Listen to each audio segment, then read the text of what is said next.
안녕하십니까. 오르가니스트 김춘혜입니다. 교회 음악, 클래식 음악의 뿌리 43번째 강의가 되겠습니다.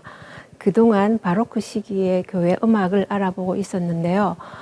이 시간에는 바로크 시기의 그 교회 밖의 음악과 교회 안의 음악을 거의 골고루 작곡하면서 또 교회 음악의 귀한 그런 작품들을 남긴 그 세 분을 알아보고자 합니다. 초기, 중기, 후기 이렇게 해서 각각 다른 교단들의 그 교회들의 작곡가를 한 분씩 이렇게 알아보고자 합니다. 먼저 제가 연주한 찬송가 312장 너 하나님께 이끌리어 이 찬송가를 소개하겠습니다.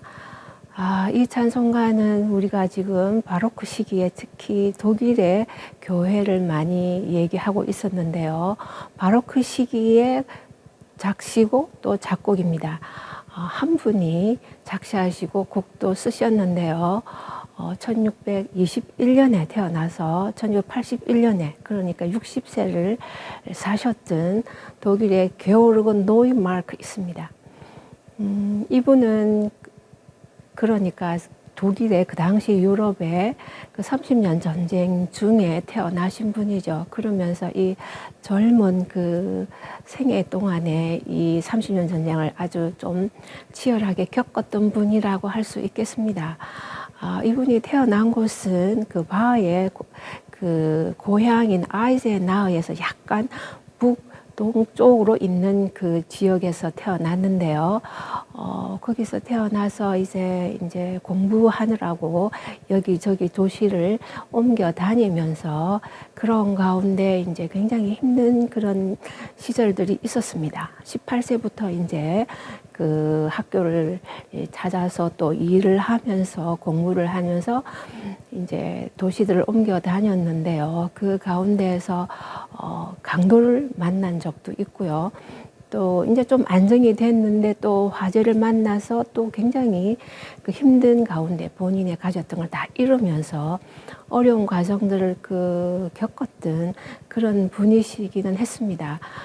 그러면서 이제 이 찬송가가 나오게 된 계기를 보니까 이제 그 여러 도시를 이제 옮겨 다니면서 어려운 가운데 이분이 중부 쪽인데요. 여기 저 독일의 가장 위쪽에 거의 덴마크에 가까운 킬이라는 도시가 있는데 거기까지 이제 이분이 이제 가게 됐습니다. 여러 도시를 거치면서 함부르크를 통해서 다 거기서 이제 굉장히 힘든 상황에서 이제 자기 할 일을 구해야 자기가 먹고 살고 또 공부도 할 수 있는데 이런 가운데 20살 때 1641년 키일에서 어느 그 귀족 가정에서 그 가선교사를 구하는 그런 이제 제안이 들어와서 갑자기 어떻게 보면 갑자기 그 직업이 할 일이 생긴 것이죠.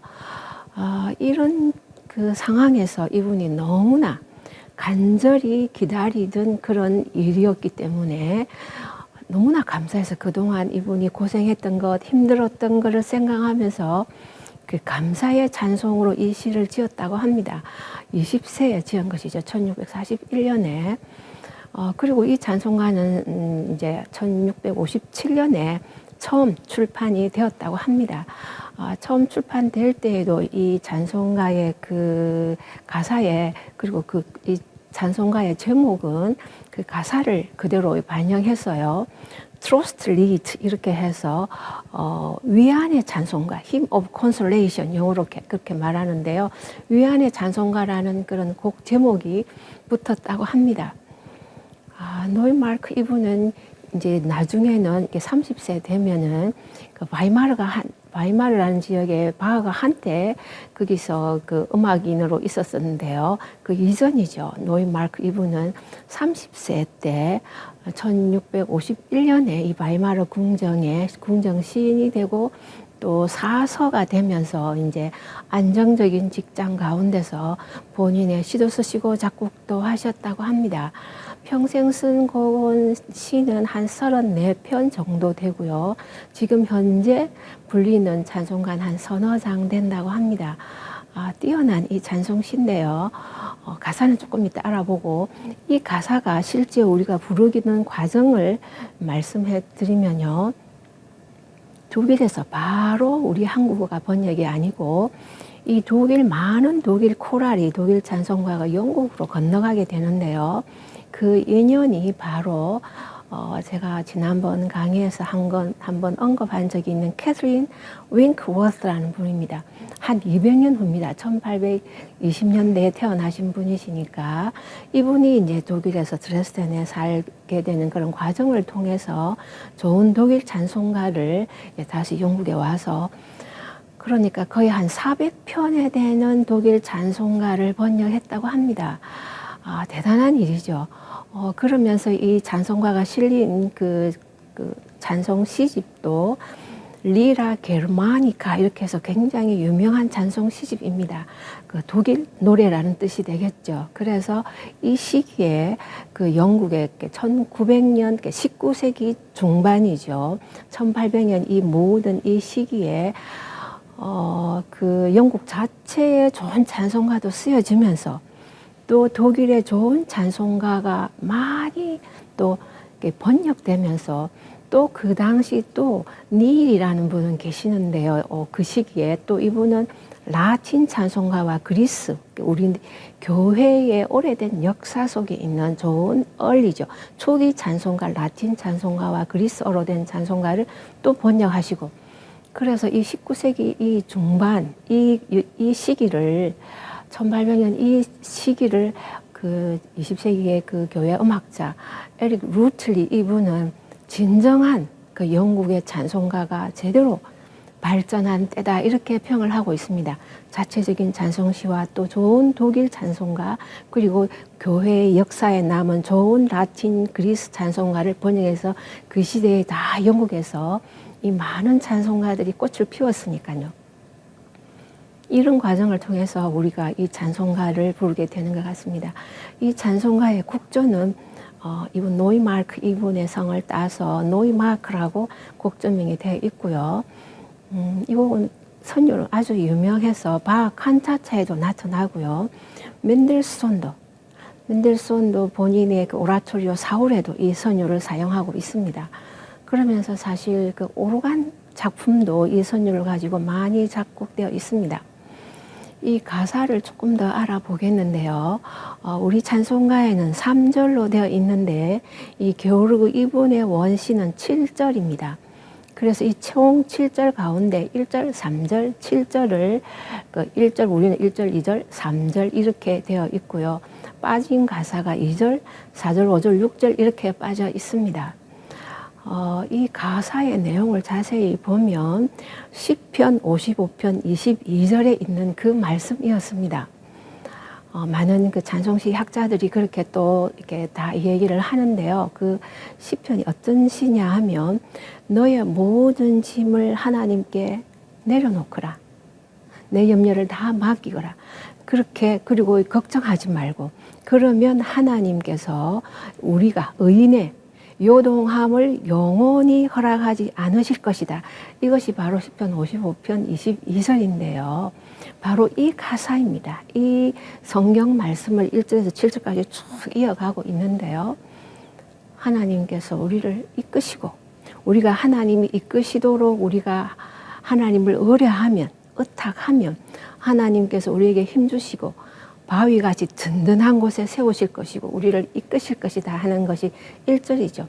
그리고 2절에 보면은 온갖 시련들을 이렇게 이제 얘기하고 있습니다. 그러면서 바로 3절이 우리 2절인데요. 이 보면은 이런 시련 가운데 잠잠하라, 고요하라. 그리고 하나님을 기다리라. 하나님께서 우리가 힘든 거를 결코 잊지 않으실 것이다. 하나님께서 우리를 함께 하셔서 모든 어려움을 구해주실 것이다. 이런 이제 위안에 되는 그 가사가 3절입니다. 그리고 4절, 5절, 6절도 그 쭉 이어지는 그 내용인데요. 4절에 보면 하나님께서 우리에게 늦지 않게 모르는 가운데 항상 우리에게 오셔서 우리를 함께 하시고 우리를 이끄실 것이다 하는 이런 가사가 있었습니다. 그러면서 6절에 굉장히 감동적인 게 있는데요. 이런 또 시련을 통해서 그 높은 곳에 계시는 하나님께서 우리를 일으키실 것이다. 여러분이 아시는 You Raise Me Up이라는 그 최근에 나오는 그 노래 아시잖아요. 바로 이 기절이 있습니다. 주님께서 하나님께서 raise you, 이게 이제 그 가사에는 THEE 이렇게 해서 그대를 이렇게 표시는 되어 있지만 그대를 여러분을 너를 일으키실 것이다. 그러면서 그 부유한 자는 낮출 것이다. 이런 말씀까지 있었습니다. 그 교만한 자는 낮춘다. 이런 성경의 말씀 있듯이 부유한 자는 낮출 것이고 우리가 하나님을 기다리고 하나님을 의뢰하면은 높은 곳에 계시는 하나님께서 우리를 일으키실 것이다. 이런 가사가 굉장히 감동이 왔었습니다. 그러면서 이제 7절이 바로 우리 찬송가 3절이죠.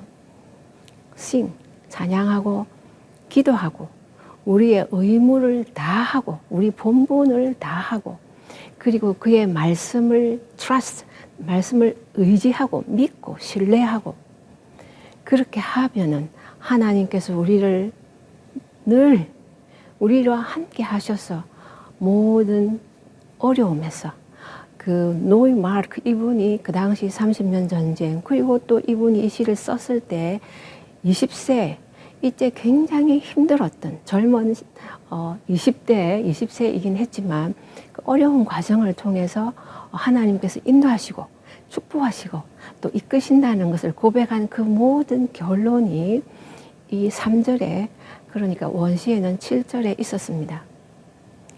지금은 우리가 30년 전쟁이라는 독일의 그런 때는 물론 아닙니다.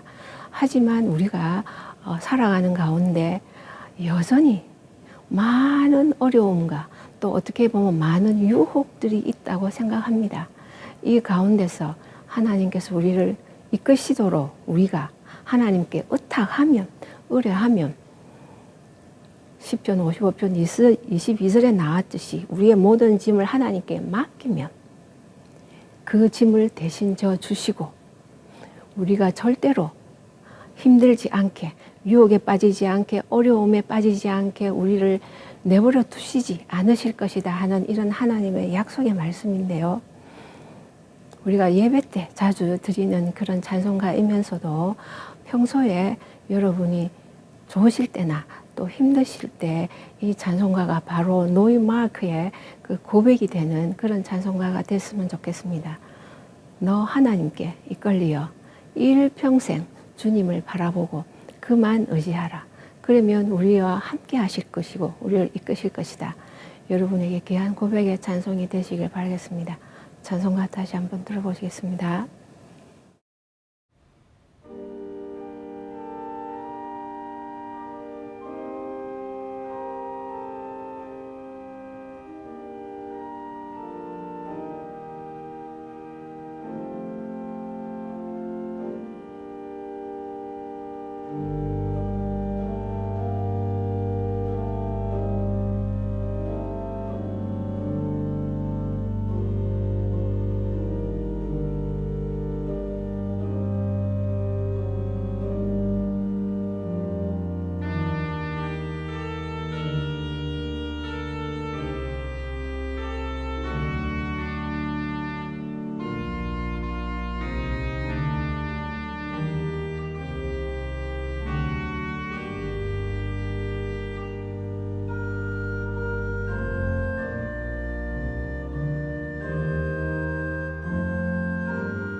이어서 하겠습니다. 이 시간에는 그동안 우리가 배웠던 바로크 시기 교회 음악에서 전형적인 그러니까 교회 밖의 음악도 작곡하시고 교회 안에 음악도 작곡하시면서 음악사를 배우는 사람이라면 당연히 이분들을 배우게 되는 이 세 분을 각각 그 초기, 중기, 후기로 해서 그러면서 또 각각 다른 교회에 또 다른 나라에 한 분씩을 이렇게 소개할까 합니다. 이 바로크 시기 유럽 전체를 보면은 그 기독교 안에서 그 루터교가 그 독일 지역 그리고 북유럽 지역에 많이 발달했고요. 그러면서 이제 가톨릭이 프랑스, 이탈리 그리고 스페인 이쪽에 조금 많이 이제 있었고, 그러면서 영국은 어떻게 보면은 좀 독자적인 성공회라 할 수 있고요. 칼빈 교회인데요.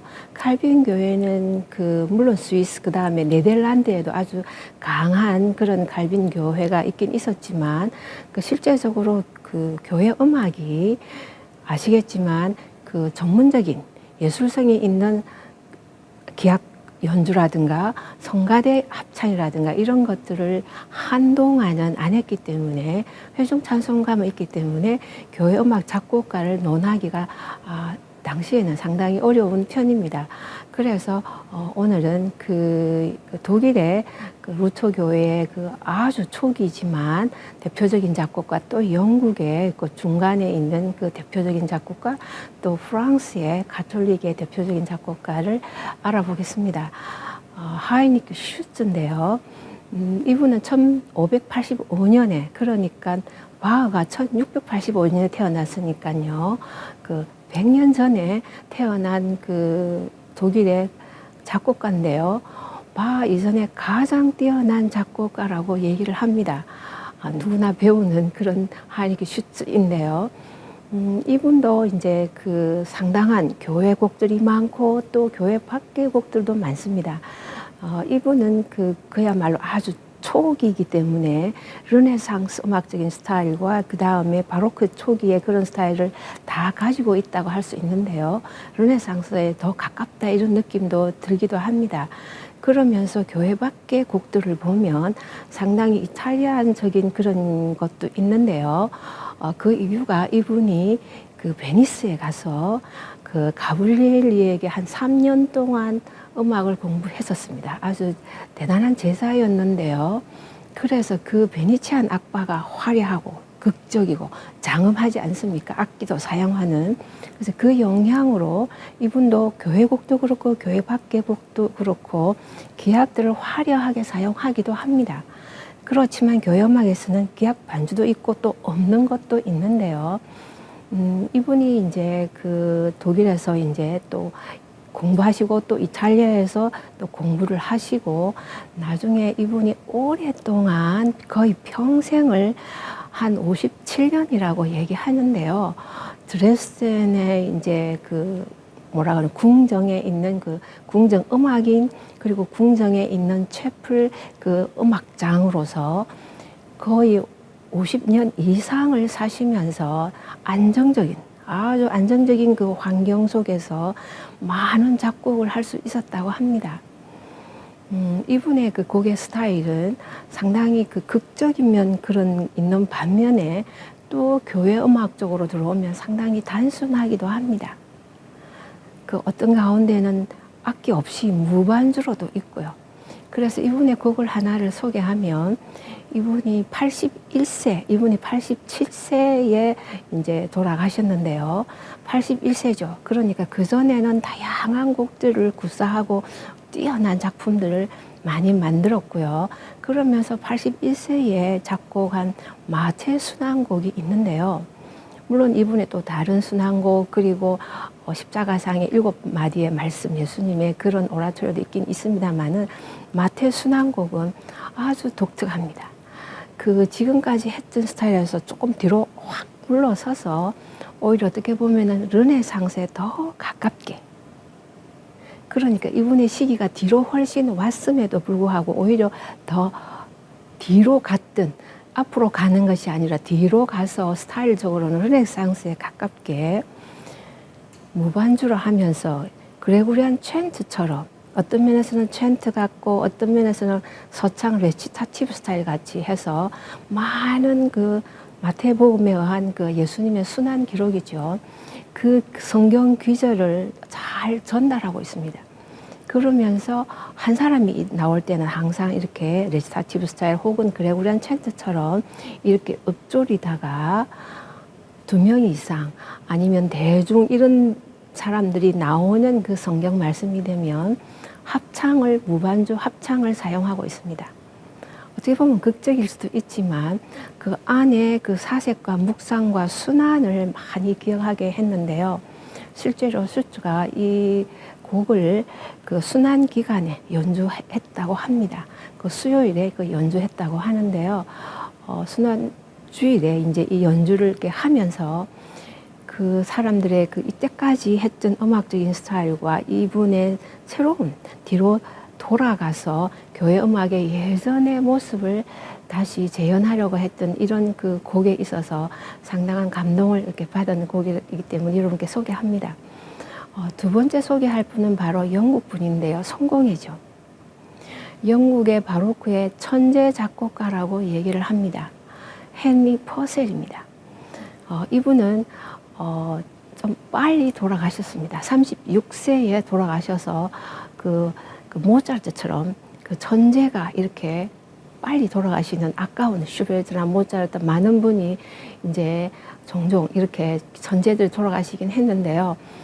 이 아까운 삶이긴 하지만 나름대로 굉장히 좋은 곡들을 썼습니다. 일반적으로 음악사에서 이제 이분을 평하면 그 최대의 바로크 시기에 최대의 걸작 오페라를 작곡한 작곡가 이렇게 배웁니다. 그렇지만 이분의 그 가장 뛰어난 거는 이 오페라 디도와 에네아스라는 오페라가 맞습니다. 너무나 뛰어난 그 바로크 오페라인데요. 그럼에도 불구하고 이분이 웨스트민스터에 있었습니다. 웨스트민스터 이 교회에 6년 동안 그리고 물론 그 로얄 채플도 함께 겸직을 했습니다만은 6년 동안은 교회 음악만 작곡했다고 하거든요. 20대입니다. 20대 초반에 20대에서 한 25, 6세 되는 이 과정 속에서 교회 음악만 이렇게 작곡하는 이 시기가 참 귀했다는 생각이 듭니다. 이렇게 된 계기도 사실은 이분의 스승님 존 블로우가 있는데요. 존 블로우는 그 헨리 퍼셀의 10년 전에 태어난 그 분이니까 그렇게 뭐 세대 차이가 많이 나는지는 않지만 이렇게 그분한테 배웠으니까 스승님이라 할 수 있는데요. 존 블로우가 웨스트민스터에서 오르가니스트였는데 그 직책을 이 제자에게 퍼셀에게 양보했다고 합니다. 그런 계기를 통해서 1679년인데요. 이 퍼셀이 20살 되는 해인데요.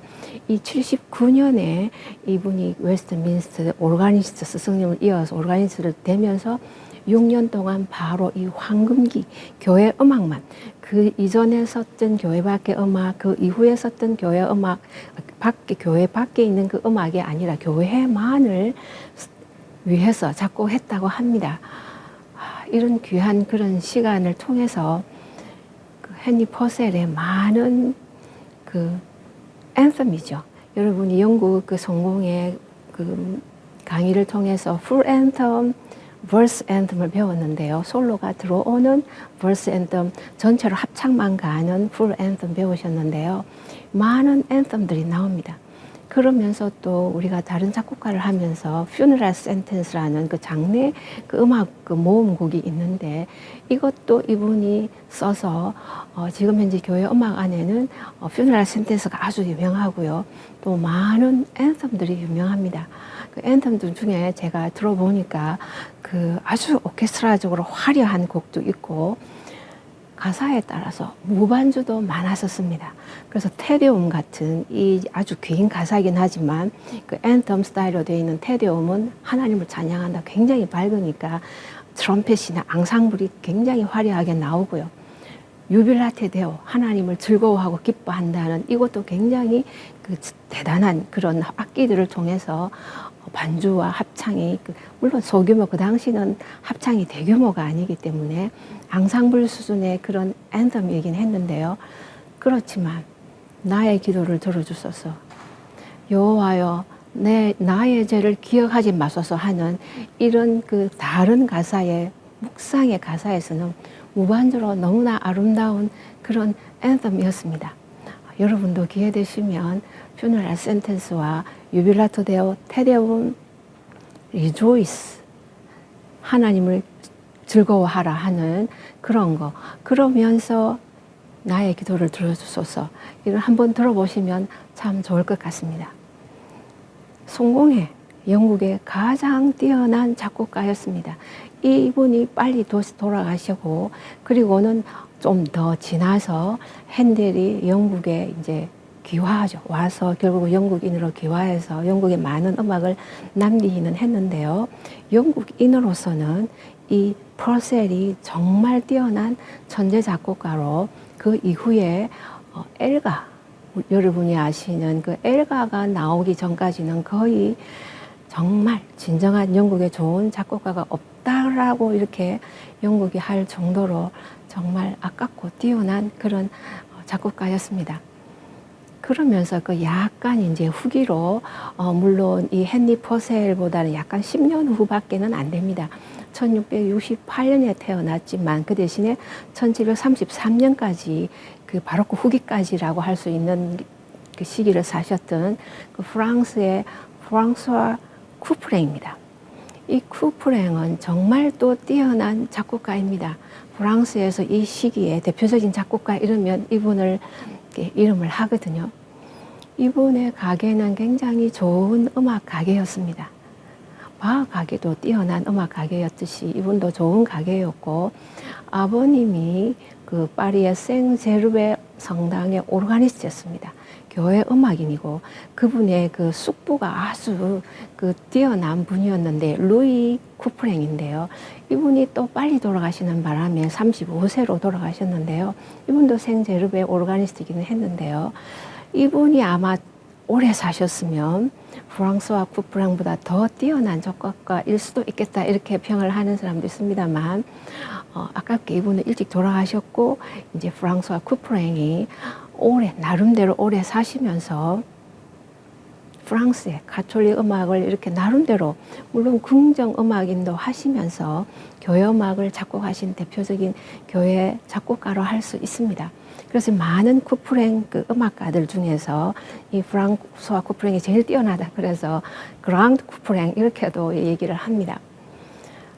이분은 그 성악 중심의 곡입니다. 이 우리 교회에 기여한 것은 왜냐하면 프랑스 그 교회 음악은 오르간 음악이 있지만 많이 발달하지는 않았습니다. 그리고 오르가니스트는 사실 있었습니다. 그렇지만 프랑스와 쿠프랑은 오르간 곡은 물론 오르간 미사곡을 2개 쓰기는 썼지만 굉장히 조금 소박하게 이분의 전체적인 곡에 비하면 소박한 편이고요. 가끔 몇 곡이 조금 제대로 된 오르간 그 곡 같은 느낌을 주고 조금 소박함에 비해서 이분의 성악곡, 합창곡 혹은 독창곡, 교회곡들은 나름대로 굉장히 뛰어납니다. 이 쿠프랭의 그 곡을 하나 소개하면요.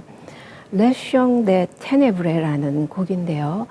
레슨이라고 영어로 레슨이라고 하면 그 성경 말씀을 읽는 것을 대체로 레슨이라고 합니다. 말씀을 보통 레슨이라고도 하니까요. 그래서 테네브레는 어둠인데요. 바로 순환절 때 어둠의 예배 때 하나님 말씀과 함께 드리는 이 예배를 레숑 데 테네브레라고 이렇게 했는데요. 쿠프랭이 사실은 이 3개를 썼다고 합니다. 수요일, 목요일, 금요일 이렇게 3일을 이렇게 다 어두움의 예배를 드리기 때문에 3개를 다 썼는데요. 목요일 예배, 금요일 예배 이 음악은 지금 현재는 이렇게 유실된 상태고 이 수요일 이 예배 때 테네브레스 오비스를 그 흑암의 암흑의 예배를 드리는 이 음악만 이렇게 남아 있는데요. 이 가사는 예레미야 애가입니다. 그 예레미야 애가에 보면 예레미야가 그 라멘테이션이라죠. 한탄하고 슬프게 그 울부짖는 그 시들이 쭉 나오지 않습니까? 예루살렘의 멸망을 얘기하는 거죠. 그분들이 잘못해서 쫓겨나서 바빌론 포로가 돼서 이제 예루살렘을 생각하면서 예루살렘이 멸망할 것과 멸망한 것과 또 이 세상의 전체적인 그 하나님의 백성으로서 버림받은 듯한 그러한 상황에 처해져 있으면서 결국은 예루살렘의 회복도 하나님의 그 회복도 약속을 또 받으면서 이러한 그 슬픔의 노래가 이 에레미야 애가인데요. 이 가사를 가지고 그 쿠프랭이 라틴 가사로 이 곡을 썼다고 합니다. 여러분께 꼭 추천하는 곡인데요. 가톨릭 교회 음악이다 이렇게 혹시 개신교 교인들이 어떻게 생각할지 모르지만 예레미야 애가입니다. 우리가 읽는 하나님의 말씀입니다. 이것을 가지고 이제 그 순환곡을 만든 순환곡의 형태로 예배 음악을 만든 것인데요. 합창이 아니고 특이한 것은 이게 3부분으로 되어 있는데 첫 번째 부분에 한 분의 소프라노가 굉장히 슬픈 그런 이제 가사죠. 가지고 노래를 하고요. 그 다음에 또 이 두 번째 파트에는 또 다른 소프라노가 또 독창으로 노래합니다. 그러면서 세 번째 부분에는 이 두 소프라노가 함께 듀오로 이렇게 나오는 그 성악곡인데요. 그 비올라 다감바라고 당시 이제 베이스 선율을 연주하는 악기인데요. 그 악기와 그 작은 오르간이 함께 미니멈하게 반주를 하고 그 독창이 정말 구슬프게 그 굉장히 장식적인데요. 그 장식적인 많은 장식이 아름답게 한다기보다는 그 한탄한 그 슬픔의 그 곡조를 더 묘사하기 위해서 그런 장식을 하고 있다는 생각이 들었습니다. 너무나 아름답고 어떻게 보면은 그 비가라고 할 만큼 그런 아름다운 그런 슬픔의 그 곡인데요. 예수님의 순환 절기에 순환을 기념하면서 암흑의 어두움의 예배를 드리면서 그 예루살렘 성전 생각하는 그 이스라엘 사람들처럼 우리 현대에 와서 우리의 그 모습을 돌아보는 하나님께 다시 향하는 우리의 죄를 고백하는 그러한 그 순환의 그 음악이라는 생각이 듭니다. 슈츠, 퍼셀, 쿠프랭 이분들은 다 뛰어난 그 바로크 시기의 작곡가였습니다. 각각 다른 교회입니다. 루터 교회, 성공회 교회, 가톨릭 교회입니다. 시기적으로 약간 순차적이긴 합니다. 나라도 각각 다릅니다.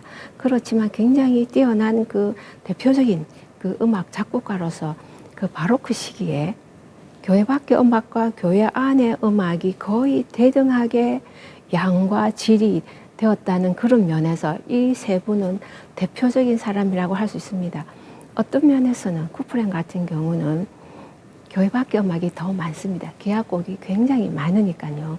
교회 안의 곡은 사실은 적지만 이 가톨릭 교회 음악이 당시에 많이 발전하지 못했던 걸 생각하면 귀한 곡이라는 또 생각도 듭니다.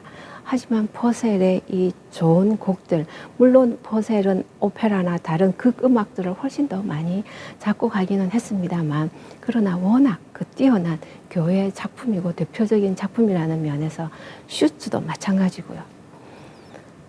이제 우리가 바로크를 이제 한두 시간만 이렇게 남기고 있는데요. 정말 이런 시기를 보면서 이 대단한 작곡가들이 교회에서 더 오래 더 많이 활동하면서 더 많은 곡을 남겼으면 얼마나 좋을까 그런 아쉬움이 있습니다. 물론 교회 안에는 여전히 칸토 혹은 교회 음악만 하는 작곡가도 있었습니다. 그렇지만 그분들에게는 어느 정도의 한계가 있었던 것 같고요. 교회만 하시는 그런 작곡가들이 대부분이라고 만약 생각하면 교회와 밖에 뛰어난 음악과 교류하면서 교회 음악의 발전을 함께 모색했다는 그런 면에서 우리가 또 다시 또 다른 그 측면에서 또 이분들의 그 업적들을 작품들을 생각하게 되는 것 같습니다. 시편에 보면 87장 87편 7절에 있는데요. 노래하는 자와 뛰어노는 자가 내 권한이 다 너에게 있다 이렇게 표현하는 데가 있는데요. 이 영어 성경에 보면 노래하는 사람들과 인스트루먼트 그러니까 악기를 연주하는 사람들이 다 말을 하기를 우리의 모든 근원은 혹은 영감의 근원은 재능의 근원은 이렇게 우리가 의역할 수 있겠죠. 이것은 다 하나님께 있습니다. 이런 고백이 있는데요. 이 뛰어난 모든 것들은 다 하나님께서 나온다는 것이겠죠.